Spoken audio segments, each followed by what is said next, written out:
Hi guys, in this video we're going to take a look at the Layers palette in Photoshop. The Layers palette is without a doubt the most important panel to learn inside of Photoshop. The first thing to mention in the Layers palette is that the layer stacking order is literal. Right now my ellipse is on the topmost layer. Therefore, when I move it, it's on top of all of the other objects on the stage. Conversely, the 8 ball here is on the bottom layer, and it will stay behind any object that I move it behind. This layer stacking order can be changed by simply clicking on a layer and dragging it above any layer or below a layer. Layers contain a few basic properties that should be noted. Probably the most useful is opacity. By default, the opacity of any layer is 100%. However, this can be lowered to any value between 0 and 100%. Going all the way down to 0 makes a layer invisible, while any increment between 0 and 100 fades the opacity of the layer object. In terms of layer management, there's a few things to keep in mind. First of all, any layer can be named or renamed by simply double-clicking on the actual name of the layer. Be careful when doing this to always click on the actual name itself. Double-clicking off of the name will open up the Layer Style palette, which controls a number of special effects for any given layer. In addition to naming your layers, there are other additional layer management tools that are available inside your toolbar.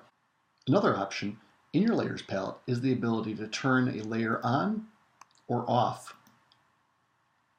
This is different than actually deleting the layer. In fact, the layer is still there, it's just the visibility has been toggled on and off with the Set Layer Visibility icon, which looks like a small eye.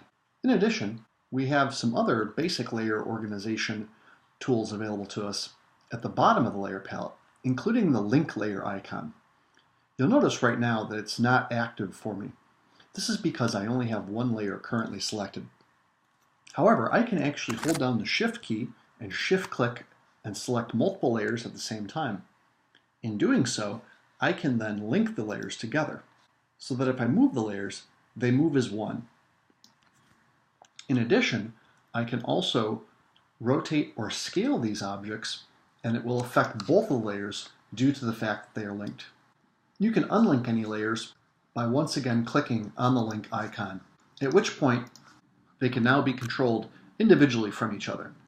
Some other basic layer management tools that we have available to ourselves is the ability to group layers or create a little folder in your layer palette that you can store layers into.